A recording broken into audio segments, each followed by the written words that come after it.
কিসে? দুর্গা পূজার বোনাস। দুর্গা পূজায় বোনাসটা দিয়ে কি করবে? আরো খেপাবে, ওকেই ভোট দিবে। দিয়ে কি হবে শুনো না, এদিকে আসো একটু গল্পটা করি।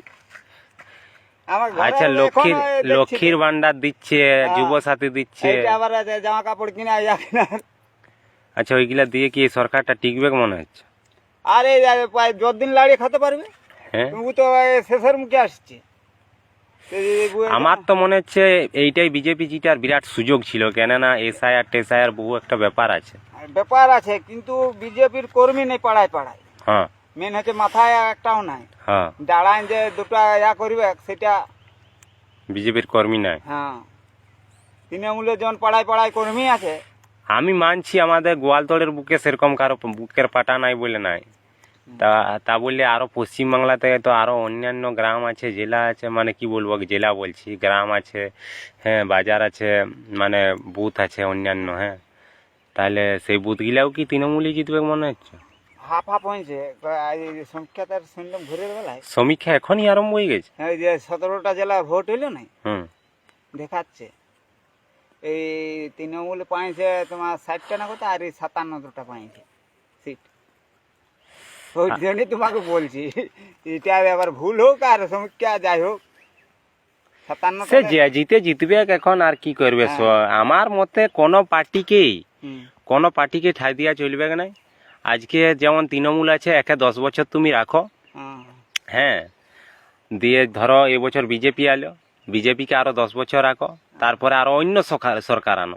কোন সরকার কি 10 বছরের বেশি প্রশ্রয় দিয়া চলবে না, কেন না সমীক্ষায় বলছে যে 10 বছরের বেশি কোন সরকার, মানে আজকে যে সরকারটা 10 বছর উন্নতিটা করবে, পরের সরকার সব সময় তার বেটার করবে, হ্যাঁ কি না? এইভাবে যদি 10 বছর ছাড়া ছাড়া সরকার চেঞ্জ হয়, তাহলে কিন্তু আমাদের এই পরিস্থিতিটা দেখতে হবে না।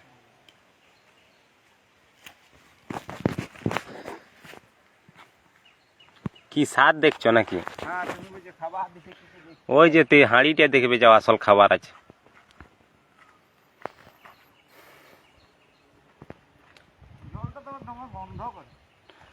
জলটা গন্ধ করবে না, মাছের খাবার দেওয়া হচ্ছে যেহেতু।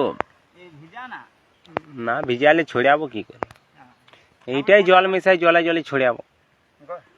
মাছ তো জল খাই থাকে, জলে তেজ হলেই তো সব ওই জলেই তো খাবারটা খাবে। হ্যাঁ, গোটা গোটা গোটা গোটা ছড়াই কে? এই খোল ছড়ায়, কেউ কেউ ছড়ায়, ওইটা পুরা বাঁধটাকে তেজ করার জন্য, মাছটাকে খাওয়াবার জন্য এইভাবে ছড়ালে একটু বেটার হয়। আমরা তো সিমলাপাল থেকে শিখে আসিছি না। এইভাবে হ্যাঁ, না শিখে এই লাখ লাখ টাকার ব্যবসা করি গো, যতই হোক। না হলে কেন ফুল ফুটবে একবার মাছ ভাইসে। অত মাছ মরেছিল, মানে বুঝতে পারছো তো কত মাছ আছে পুকুরে। তোমাদের ওই পাশে সেই মোটা করে একটা চেনা আছে না, কি নাম বলো না, সেই দমে এরকম দাড়ি, ওরা শুনছি নাকি মাছ চাষ করছে এখন হালে হালে। জলেশ্বর না কি যে নাম, জলেশ্বর নয়, এই পাশে ঘরটা সে মারুতি ফারুতি চালায়, মোটা করেছে না। আমাদের এখানে পরামর্শ নেই, কি ছড়াচ্ছ, কেমন ছড়াচ্ছ, জালটা দিবে, মাছ ধরবো। ওরা কি কোনো পুকুরে চাষ করে? আমাদের পাড়ায় কেউ পুকুরে চাষ করে না, তাইলে কিন্তু কিছু কাজ করে কি? কাজ বলতে গাড়ি ফাড়ি চালাই, দালালি করে ঘুরে বেলায়। আমি দেখাবো তোমাকে, নামটা আমি ঠিক জানি না। আমাদেরও একটা পুকুর কাটা আছে, যেটাই তোমার কাছে সিদ্ধান্তটা লিখেছিলাম যে কোন পুকুরটা বলো না তোমার? আমাদের যেটা সেই বাগান ধারে, সে বড় পুকুরটা, হ্যাঁ, এক পাশটা সরু, হ্যাঁ হ্যাঁ, এই পূর্ব দিকটা, হ্যাঁ, ওইখানে তো আমি নাগল করতে গেছিলাম আলু ভাঙতে। হ্যাঁ, এই বনের গোড়াটা। হ্যাঁ হ্যাঁ, বুঝতে পারছি। ওইটা কি লিজে দিচ্ছে নাকি? লিজে দেয় না, কথা তুললে কি হবে, আর এরকম খরচা না করলে কি হবে? কত বড় বাঁধ হবে? হবে বিঘা 7-8 বাঁধ হবে। এরকম বড় হবে? হ্যাঁ বড় বটে, তো ছোট হবে বিঘার থেকে, এটা যেরকম চওড়া। কাদের সঙ্গে কথা বলতে হবে? এটা কথা বলতে কি, বলা বলি কিছুই নেই, এখন পাড়ারই বটে।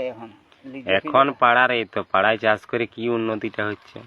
টাকা ওই পাইলে যা উন্নতি। আছে টাকার দরকার নেই, যে যার মাছ ধরে খাচ্ছে আর কি উন্নতি, এই কি পাস আছে। মাছ ধরে খেয়ে পাস হচ্ছে। ক্লাবের যদি কেউ ক্লাবের সদস্যরা বলে যে ক্লাবটাকে উন্নত করব, তাহলে লিজে দিতে হ্যাঁ টাকা পাবে, সেই টাকাটা কাজে লাগাবে।